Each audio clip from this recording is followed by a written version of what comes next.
of the scripture verses that I've hit on a number of times in the previous weeks is where Jesus talks about, in the world you're going to have trouble, but be of good cheer, I've overcome the world. And I was thinking about that verse and wondering, how many of us really know when he said it, where he said it, who he said it to. So I started looking at it and digging into it a little bit deeper. Anybody have any idea? Probably not, because and that's the way it is a lot of times with verses, isn't it? We hear them a lot. Not by might, not by power, by my Spirit, saith the Lord.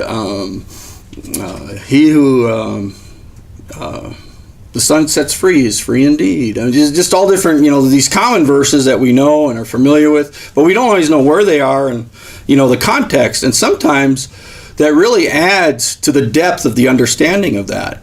And that's a powerful verse that he says, in the world you're going to have trouble or tribulation, problems, suffering, pain, heartache, loss. I think you can add all those to that.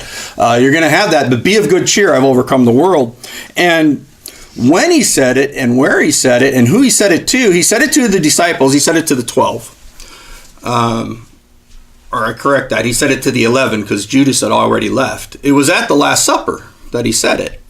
And the reason that he said it is he was talking about the fact that he was about to be crucified and that they were going to be scattered in their own homes. They were going to be in hiding. They were going to be thinking they were the next ones to be arrested, right? If your leader gets arrested, you're the next one.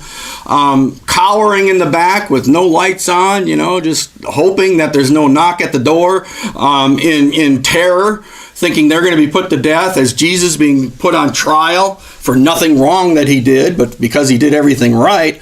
And he's saying, be of good cheer. I've overcome the world. And he's about to die saying, I've overcome the world. As you see me dying, as you are in hiding, be of good cheer, because I have overcome the world. And, it's such a opposite idea of what we would have, right?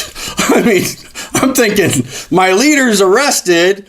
He's being put on trial, not looking good, and especially when they bring the verdict and he's being crucified, I'm thinking, time to move to another country, maybe time to, don't I have a cousin that lives out in the boondocks somewhere, go and hide. He's like, be of good cheer, I've overcome the world. I just stepped on my shoelace.